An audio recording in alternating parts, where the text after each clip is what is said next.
అన్నం తిందామా లేచాము. మా పిన్ని ఎండలో కూర్చోబెట్టారని అరుస్తుంది ఫ్రెండ్స్.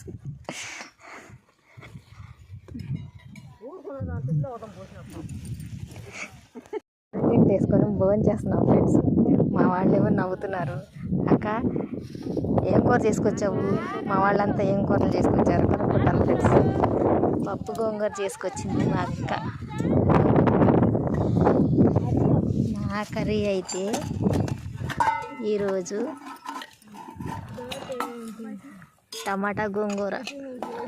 ఇంకా నేను తింటాకు రాలేదు. మా అమ్మాయి వెంకటలక్ష్మి ఏం కూర చేసుకొచ్చావు ఈరోజు? చూడండి, అది కూడా ములక్కాయ టమాటా. మమ్మీ ఏం కూర చేసుకొచ్చావు ఈరోజు? లక్ష్మి మమ్మీ ఏది? అదిగో మా మమ్మీ దొండకాయ కూర.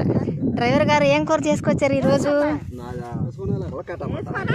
ఏం కూర చేసుకొచ్చావు? మా చెల్లిది చిక్కుడుకాయ కర్రీ. అదిగో ఒక చెల్లి లోపల దాక్కుని టెంట్లో వాళ్ళ ఆయన వచ్చాడని ఈరోజు వాళ్ళ ఆయన దగ్గర కూర్చుంది, మాతో కూర్చోవట్ల. అదిగో ఫ్రెండ్స్ బెండకాయ కూర. అదిగో మా డ్రైవర్ గారి కర్రీ. అదిగో ములక్కాయ కూర. సరే ఫ్రెండ్స్, మీరు ఏం కూర చేసుకున్నారో మాకు కామెంట్లో చెప్పండి. మా రైతు అయితే లేపేస్తాడు, చక్కచక్క అన్నం తినేస్తాం. Boy friends.